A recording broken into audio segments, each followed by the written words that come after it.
Hi, my name is Tatiana, and I will be discussing habitable zones of stars in our galaxy. One of the most fascinating questions in modern-day astronomy is whether life exists beyond Earth. To explore this, we focus on the concept of the habitable zone, the region around a star where conditions might allow liquid water to exist on a planet's surface. Stellar properties like luminosity and temperature are critical in determining the boundaries of the habitable zone. Luminosity governs how much energy a star emits, directly impacting the distance a planet needs to orbit to maintain conditions for liquid water. My project seeks to answer this question. How do stellar properties such as mass, luminosity, and temperature influence the habitability zones of planetary systems? I used a data set containing stellar properties such as luminosity, temperature, radius, star type, and spectral class to calculate habitable zone boundaries and uncover trends in habitability across different star types. Moving on to my methodology. I used a combination of astrophysical models and data analysis techniques to address my research question. Here's how I approached the problem. In order to visualize stellar properties, I created a scatter plot showing temperature versus luminosity, with the radius of each star represented by the size of the points. This provides an overview of how star categories differ in their physical characteristics.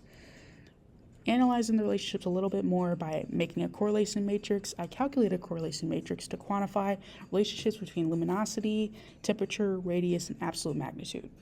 In order to calculate the habitable zone boundaries, I used the dataset's luminosities, which I then computed the inner and outer boundaries of habitable zones by using the astrophysical equations given.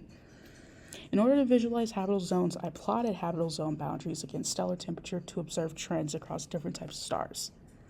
I then aggregated the data, which I calculated average values for habitable zone inner and outer boundaries, widths, temperature, and luminosity for each star category, such as hypergiants, red dwarfs, and main sequence star. And in order to bring it all together, I created a bar chart showing the habitable zone sizes across star categories to highlight the most significant trends. Here's what my analysis revealed.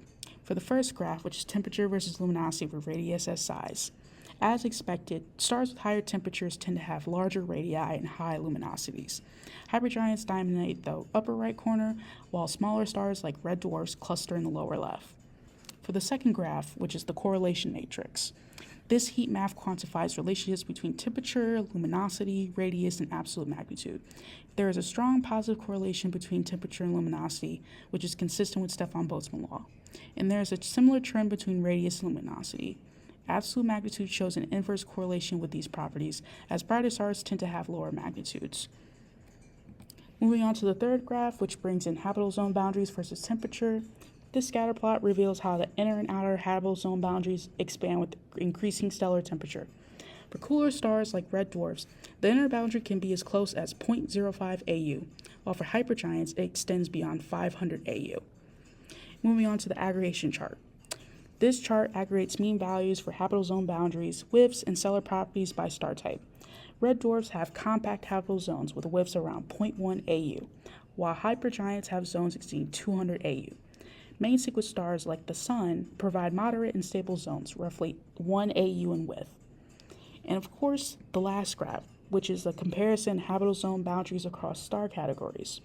This final visualization highlights how habitable zones scale with star categories. Hypergiants and supergiants dominate in size, while main sequence stars and red dwarfs have more compact but potentially stable zones. To conclude, my analysis shows that stellar properties, particularly luminosity and temperature, profoundly impact habitable zone boundaries and widths. Habitable zones increase by approximately 10 AU for every 100 Kelvin rise in temperature among main sequence stars. Hypergiants have habitable zones over 2,000 times wider than red dwarfs. A few challenges, which is incomplete data for certain star categories like brown dwarfs, limited the scope of my analysis. I also encountered computational challenges when handling extreme luminosities. For my future work, I will expand the dataset and incorporate planetary characteristics such as orbital stability and atmospheric properties, which would provide a more comprehensive understanding of habitability. By analyzing how stellar properties shape habitable zones, we can better identify promising star systems to target and search for life. And we can also limit some of the stars. We can completely eliminate them from my analysis, which makes it easier for scientists to then figure out what other stars could potentially host life. Thank you.